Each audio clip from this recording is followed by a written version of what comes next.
Welcome to my channel, your channel, our channel, Leading Sunrise. Ngayon ay bisperas ng Chinese New Year, kaya nag-book tayo dito sa Prestige Hotel at malapit lang ito or tapat lang ito ng Hotel Lucky Chinatown.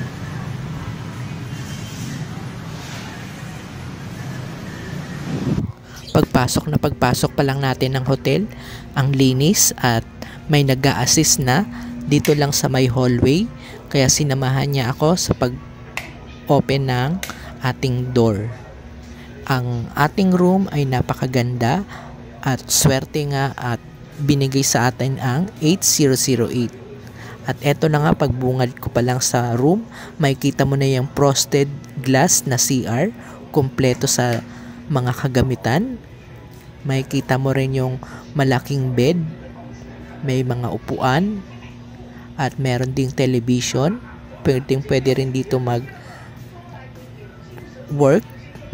At ito yung view sa window natin. Ito lang yung Hotel Lucky Chinatown. At tignan nyo naman ang kanilang shower, from head to foot ang tubig.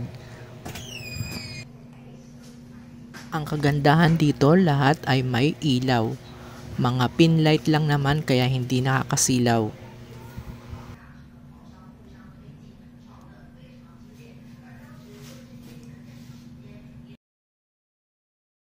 At after nga natin magpahinga, ay lalabas naman tayo para magsimba at pumunta sa Ongpin at bumili na rin ng ating makakain para sa ating hapunan bago mag Chinese New Year ng 12 midnight.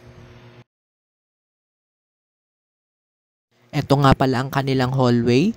Marami ditong paintings at sa tabi ng elevator ay meron silang sopa na pwede mong pag-antayan habang nag-iintay ka sa kanilang elevator. Nasa 8th floor tayo at maswerte tayo na bigyan ng lucky number 8 sa ating elevator at sa ating room na 8008. At napansin ko dito sa hotel na ito, tahimik at kokonti lang ang tao.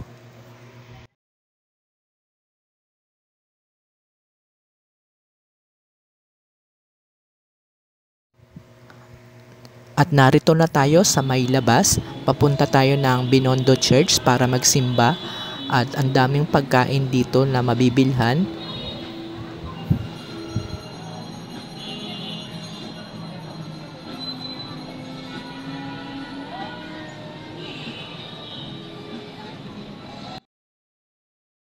Pasok ng simbahan, hinanap muna natin ang bilihan ng kandila.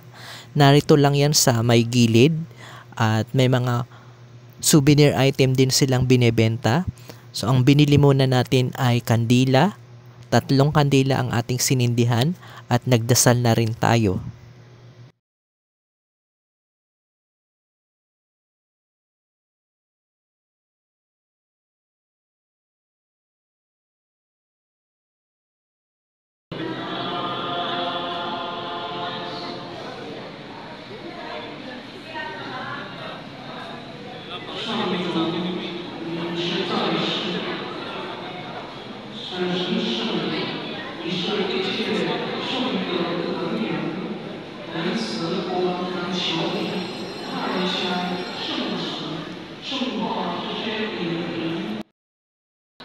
After natin ng simbahan, pumunta naman tayo sa Ongpin Street at ang daming tao. Siksikan dito kahit hindi pa or bispiras pa lang ng Chinese New Year. Ang daming nagtitinda ng mga kakanin, gulay at mga Chinese na pagkain, mga pampaswerte, mga halaman at kung ano-ano pa.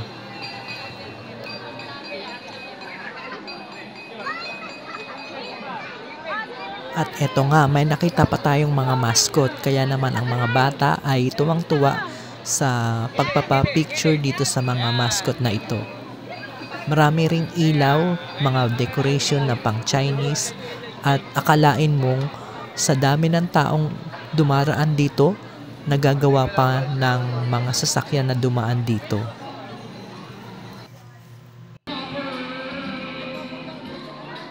At nakarating nga tayo dun sa dulo ng Ongpin. Marami pa ring paninda at nakabili ako ng cauliflower at broccoli dahil murang-mura, mga tumpok ang kanilang bentahan at iba pang mga gulay, at nakabili rin tayo ng tikoy at iba pang mga bilihin. At doon sa mga bilihin ng pagkain or mga restaurant na dinadayo dito sa Binondo, lahat ay mahaba ang pila kaya hindi natin na-try. Kaya ito, pauwi na lang muna tayo at nadaanan natin na mayroong dragon dance. Kaya nanood muna tayo.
At kanina nga pala, habang tayo ay naglalakad sa kahabaan ng Ongpin Street, namataan natin ang mga vlogger.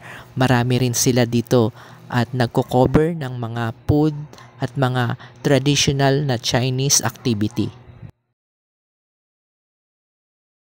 Ito nga pala ang ating dinner for today. Ang tofu, ang Chinese tofu, na bumili rin ako ng separate na rice at bumili rin ako ng fresh lumpia.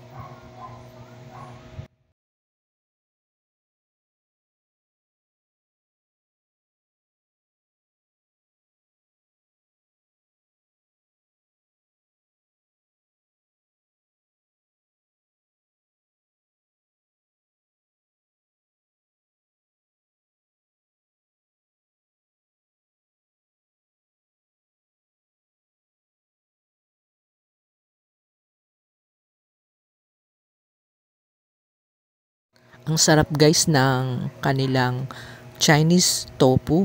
At ito naman ang titikman natin ngayon, ang kanilang fresh lumpia na puro naman sa vegetable at marami siyang wrapper pero malaking serve nila. Kaya naman busog na busog ka sa isang fresh lumpia pa lang.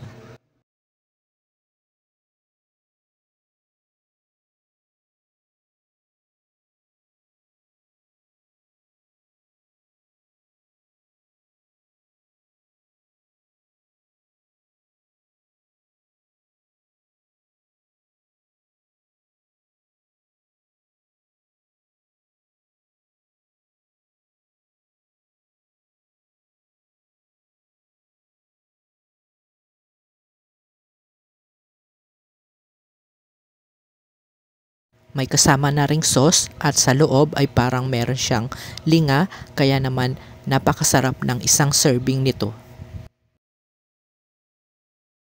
Ipakita ko na rin sa inyo ang kanilang malaking decoration ng dragon. Dito yan sa loob ng mall sa Chinatown.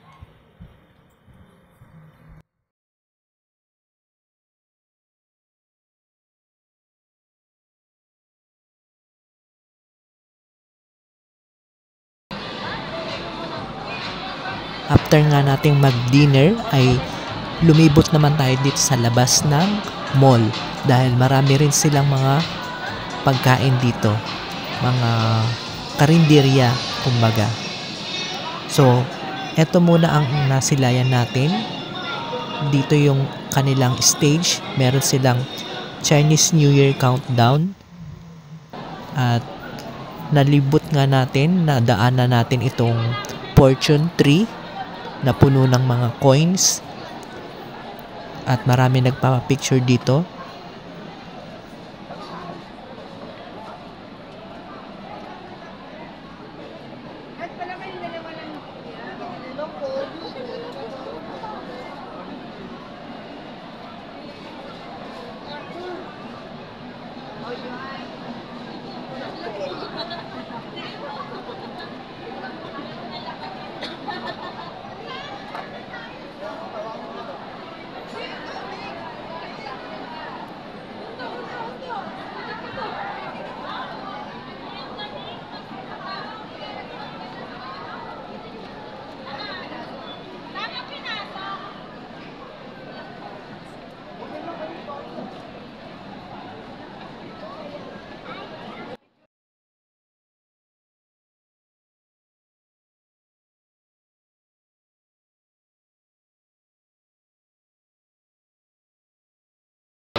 Habang tayo ay naglilibot, may paunang fireworks ang Chinatown.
At saglit muna tayong bumalik sa ating room para magpahinga at maya-maya lang ay i-start na ang countdown para sa Chinese New Year.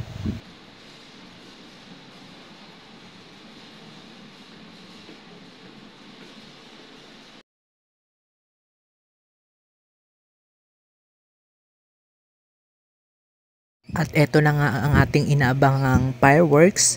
Kaya lumabas na tayo ng bandang 11:40 at marami na ang tao ang nag-aabang ng kanilang fireworks display. Dito lang yan sa may Binondo, sa tabi mismo ng Lucky China Town or yung kanilang mall dito. At meron silang countdown na makikita sa screen.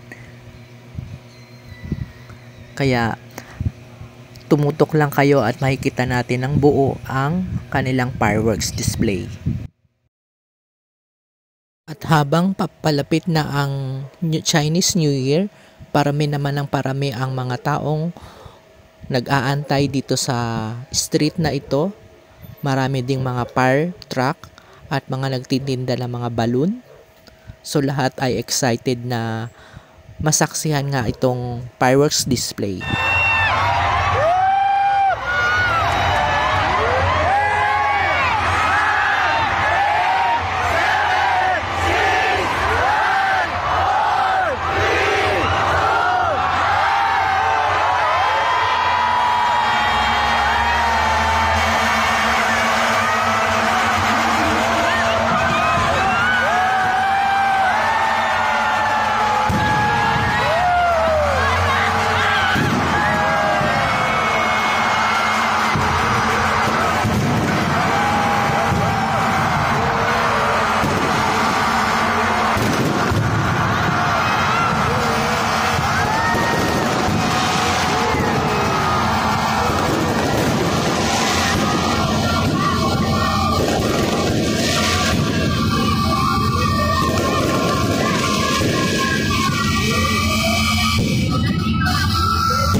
At ayun nga, nasaksihan natin ang magagandang fireworks display at kakaiba nga ang mga design ng kanilang fireworks at ngayon ay pauwi na ang lahat ng tao dito.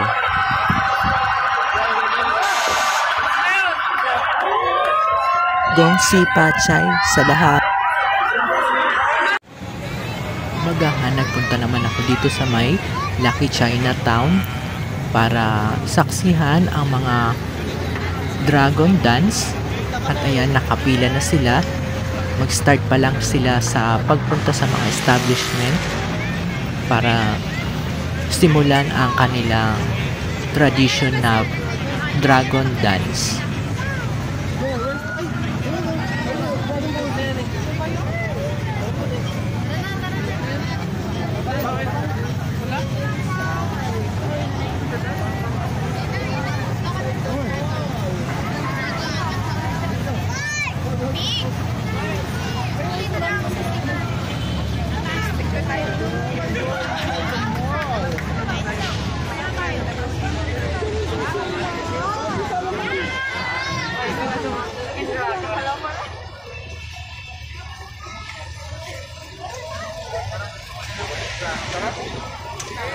Ti, saan tayo, Ti?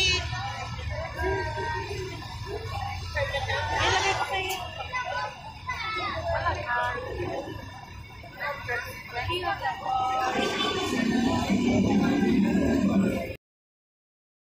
At panoorin naman natin ang dragon dance dito sa may kingship.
Namataan ko ang mga batang ito na may sariling artistic and very creative mind para sa kanilang dragon dance costume at sa kanila ay nag-i-enjoy lang sila sa kanilang ginagawa.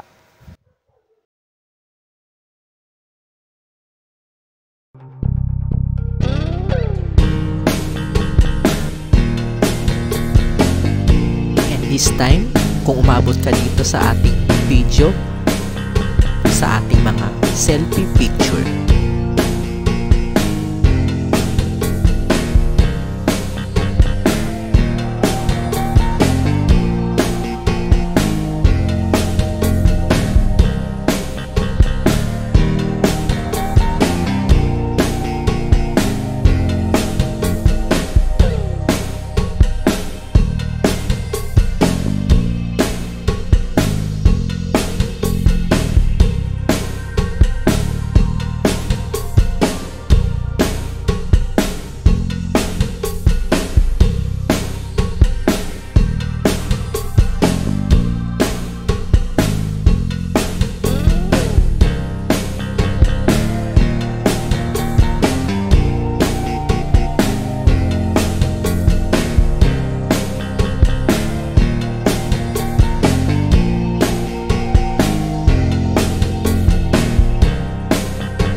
At sana'y nag-enjoy kayo sa ating Chinese experience dito sa Binondo.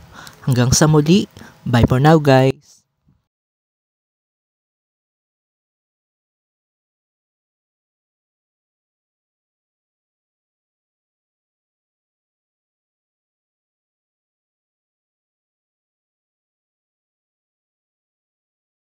Please like, share, subscribe to our channel and click the notification bell para updated kayo sa ating mga videos. Thank you for watching!